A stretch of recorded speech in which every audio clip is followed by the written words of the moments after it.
Hey guys, it's Laura again. Oh, I just noticed. Hang on. I'm gonna do this thing. No?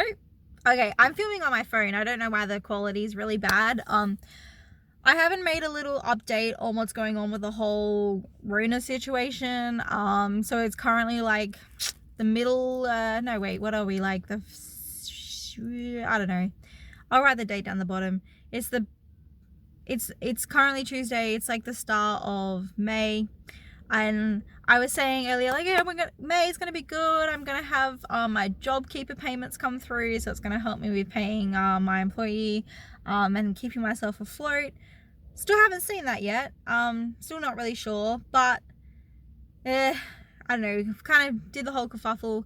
So what was being mentioned before was that JobKeeper pay, you're gonna get $1,500 a fortnight to pay your staff, and everyone was like, great, keep people in jobs, help businesses out because no one's really making any income, and the websites were saying don't pay people yet because you might not be eligible for it, and then boom, they turn around and go, no, you need to pay it first, and if you don't pay it first, then you won't get the reimbursement, because they decided to turn around and say it was a reimbursement, which is what they didn't say before. So I was like, shit. So I had to go onto MyOb, which is the accounting software program that I use, and I had to go through and delete some of the past pay runs, so like change the pay slips to include the JobKeeper payments on there. Now see, my employee doesn't work very many hours, and even before all this Rona stuff started happening, she never worked enough hours to even accumulate to $1,500 a fortnight before anyway. But because the government is going to reimburse that much money per person, you have to make sure you pay it. So I went back through, deleted past pay runs, and I made sure that I was paying the $1,500, and that said that on the computer, and then the amount of money that I actually owed her to match up with what equals to be $3,000 a month, because it was total. I back paid her that amount into her account, so it's been done. Anyway, so I thought, good, end. Here's a little split in the middle, because I'm going to give it to you by a timeline. And then I got, this was a couple days later, this is going back last week. I got a text message from Synergy. Synergy is the electricity company, saying you haven't paid your bill. I was like, oh shit. So I legitimately forgot about the bill. I had to rummage through and find my paperwork. Turns out it was due on the 9th. Yeah, and it was like the next month. So I'm like, whoopsie daisy.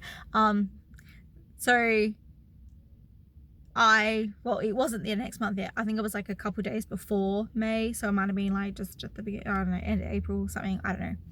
My mind's a bit whew. Anyway, so I ring up the Synergy company, the electricity company, and I said, look, can you please give me an extension on my bill, because I legitimately forgot, and because of everything going on, I do not have the $450 on me. That's what the bill was. So the guy that I was on the phone to actually turned around to me and says, don't pay the bill. And I'm like, what? And he says, yeah, don't pay it. He goes, at the 1st of May, we're in May now, all small businesses are getting a $2,500 credit on your Synergy bills. So I was like, great. So he says, what happens is the bill that was due will get just taken off of the stimulus package that we received. So yeah, $2,500 credit. So I still have $2,050 credit on my account, which is great. So pretty much I'm going to get free power for the rest of the year for my business, which is so much help. Like I was so it's, ooh, hang on. It's really, really windy where I am right now. Like the car is shaking because there's so much wind. Yeah, I was just so amazed that I was a bit embarrassing. I actually cried. I was like, oh my God, thank you. The guy was laughing on the phone at me. I'm like, you have no idea how much help this is, because it was just like a big thing that's come off my head. Anyway, not really much has happened in the last couple of weeks. The only difference is the fact that I'd stated that I kind of lowered the hours for a little bit there because there wasn't really much going on. Kind of feel like I'm back to normal now. So far, I think things are starting to get back into motion. Like, there seems to be a lot more people around. The salon still isn't as busy as what it was, but it's still like it's doing okay. But because I had that huge amount of time that, you know, there was really nothing coming in the door, like there was days where I was making like $50, $100, sometimes nothing. You know, all these other things, bills that need to be paid, I haven't been paid. So like rent. Did I tell the story about my rent? I don't think I did. So my rent's like $4,500 a month for the premises. I don't have $4,500. So I rang the landlord up and said, "Lola, I can give you $1,000. That's all I got." He said to me to call up the previous owners, so the people that I purchased the business off, because they should give me some money back because the business has gone down. 5 years ago. I said to him, it was 5 years ago. I said, "You do realize this isn't just me. This is the whole world dealing with this situation at the moment. Sorry, mate, but I can't call someone up and be like, oh, I gave you some money 5 years ago. Can I have some back?" It doesn't work like that. So I said to him, "Look, I can give you $1,000. I'll send you a check in the mail. That's the best I can do. And if I have any more money come in, I can maybe send you some money."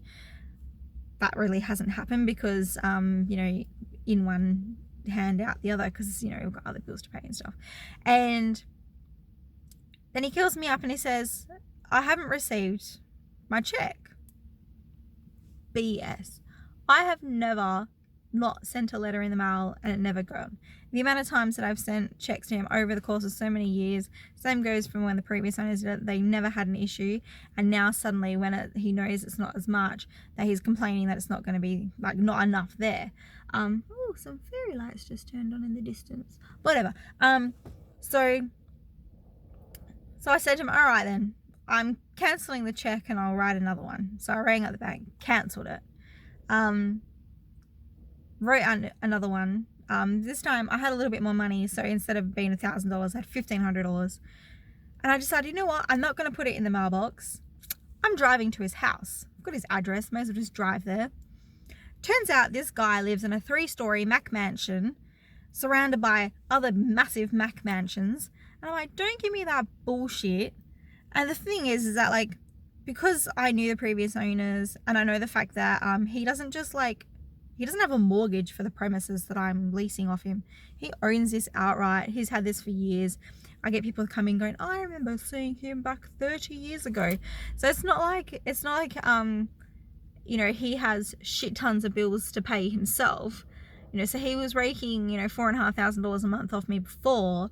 I'm like, you know what? The whole world is in shambles at the moment. I think he can miss out on a little bit of money for the time being, especially for the fact that the government turned around and said that you're going to, like, these people, these landlords, actually have to give rent relief to their tenants. So there's a story on that one. Haven't heard any more from him yet. I think he's just avoiding the situation. Yeah, so that's where I'm up to.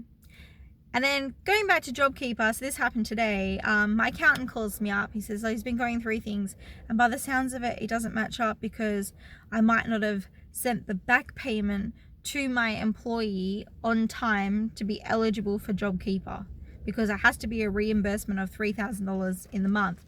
But I said, well, I did pay $3,000 in wages for the month, still no reimbursement. And he said to me he's going to have to look into it. Hopefully, fingers crossed, like, he can either go over it tonight or tomorrow. I'm not sure when he's working. I don't expect him to be working in the middle of the night just for me. But it's freaking annoying, because what I feel like the government is dangling the help in front of my face, like, you know, dangling the treat in front of the dog and then going, oh, I'm going to take it away. You're not going to get any. And it's so frustrating because I'm like, hang on, you're saying that you're going to give help, but then you're not going to give help. And then what's annoying is the fact that nobody, not just me, nobody has actually been given anything, oh, my light turned off, written on pen and paper that actually says that you're going to be receiving help. It's just, you need to pay this money first and then we may reimburse you. Is it going to be like a tornado or something? It's like rain started and there was those little fairy lights I was talking about. All right, because of the rain, I think it's time to go home.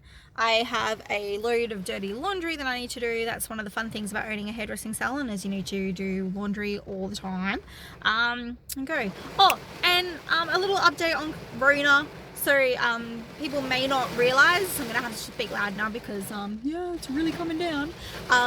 So I'm in Western Australia. In case anyone had kind of missed it, and in Western Australia there isn't very many cases of the Rona at all. We're down to 14 cases. So okay, we did, holy moly, oh my god, it's so bad, so much rain. It's so weird. Yes it rains in Australia. It's a thing here. So yeah, so there was about 550 cases, I think, of the Rona. And what's happened is, unfortunately, yes, some people did pass away. I think it was 9. But the rest of the people have recovered, and we're only down to 14 left. Holy moly. I'm waiting for... Wow, hang on. Look how much rain I'm getting, guys. Oh my god. That's why it's so loud. Alright. So much. Okay. So if I get an update on the Rona situation tomorrow, I'll let you know. Hopefully this rain doesn't keep up me, because I'm still going to try and drive home. Yeah, fingers crossed. So this is like, I'm just doing these. I find it interesting. Business updates, how this is affecting Australian businesses. We're suffering, but we're trying to survive. Hey guys, all right, I can let you know what's going on. So it's currently not raining anymore. The JobKeeper update. So when I was saying that I may not have put in the payments, like back paid my payments to my staff member to receive JobKeeper, turns out it doesn't matter. They don't really care about the payment not going on the correct week. All that they're looking at is the actual pay slips. So turns out what I needed to do, or what I didn't have to, but I could do, was go back to the pay, like the actual date that I paid my employee, backdate to the 30th of March, and I could actually top that payment up to match $750 a week, because it needs to be the $1,500 a fortnight, with the JobKeeper fortnight 01 coding on the payslip, and I could start claiming from that date. So what I had actually done originally is all the codings on the payslip. So because I pay weekly, I just need to have 2 that say FN01 and then FN02. If you pay fortnightly, only obviously you're doing it, FN means fortnight. So these, what it is these coding is what the ATO are picking up, so they know where the businesses are trying to claim the JobKeeper payments. So it's kind of cool, which means that I didn't realize that even though my employee had so even though the pay went into her bank account on the 30th of March, she technically worked the week before that. And then I paid her on the Wednesday, which was the 30th of March. I thought the JobKeeper only goes from the weeks that they work. So the 30th of March is a Monday, and then, you pay... Sorry, 30th of March was a Monday. It's so confusing. And I thought it went from that Monday to that Sunday of that week, to the 6th of April of the week that they work. Turns out, no, the date that you actually put the money into the bank account is when you can actually claim. So I'm like, cool, which meant that I had to go through and actually redo all her pay slips on the software. So I use an accounting software called MYOB, or MYOB, and wow, okay, so maybe I'm just not the best at computers. Okay, so someone who only has one employee, it took me 5.5 hours. Okay, I had breaks and I had to like wait for some emails and instructions from my accountant. What the hell? Okay, so it's only because the software would not let me delete past pay runs because it was linked up with other pays that had gone into her account. I'm just looking. I'm actually currently sitting in my driveway, in case anyone's wondering. I'm just wondering, who the hell's that? Nope. Okay. Maybe, okay, I live in a cul-de-sac. Maybe someone came down the wrong street. I'm always curious. So, only because my sister, she works for a car dealership and she gets to bring home different brand new cars nearly every day. So sometimes she might bring home something different. Anyway, so going back to JobKeeper. So, because the previous pays that I had like done, because it'll, like, the accountant software logs up to my bank account, and it was saying, well, no, because it's already gone through. And I was like, holy shit, what do I do? So I had to, like, took me ages, and I had to go on Google and find instructions. I had to work out like how to delete the pays from the accounting software, like, so that way it would like unlink it to the bank transaction. I'm like, I don't know, it was so confusing. It was probably super easy for someone that knew what to do, but because I didn't know what to do, it took me so long. But I got done, and you know, I had to send all the information back through to my accountant and then just have my fingers crossed that we did everything right. And from my understanding, from what my accountant was saying, they were kind of in the same boat, because it seemed like the instructions and the legality around everything was a little bit unclear, but we did that. So when I spoke to you previously, that was on the Tuesday. And then when I was going through and fixing up all these, you know, pay slips and making sure that the JobKeeper coding was on the pay slips, that was on the Thursday. The 5.5 hours sitting on the computer for, yeah, Jesus Christ. Anyway, so it is currently the following Wednesday. So we're currently at Wednesday the 13th of May. I'll give you a little update on the Rona situation. So currently in Western Australia, where I am, there is 6 cases. So I think last time I said there was 14. We're currently sitting at 6 now. No more deaths. There is currently 2 people in hospital, whereas I think previously I said 4. So only 2. So we're doing great. We still are keeping our borders closed. There is special exemptions for people that, you know, might have been stuck somewhere else and technically live in WA. So if they need to come back, they have to be quarantined. They're still quarantining these people in hotels. You know, we're just doing the best we can. But yeah, so it's so good. Did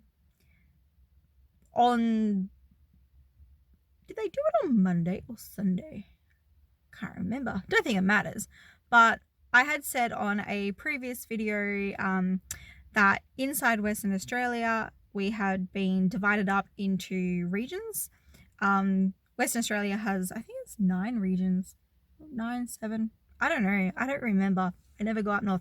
WA is huge. I might have mentioned it before, but just so that way people get a little bit of an idea, Texas fits inside Western Australia 3.5 times.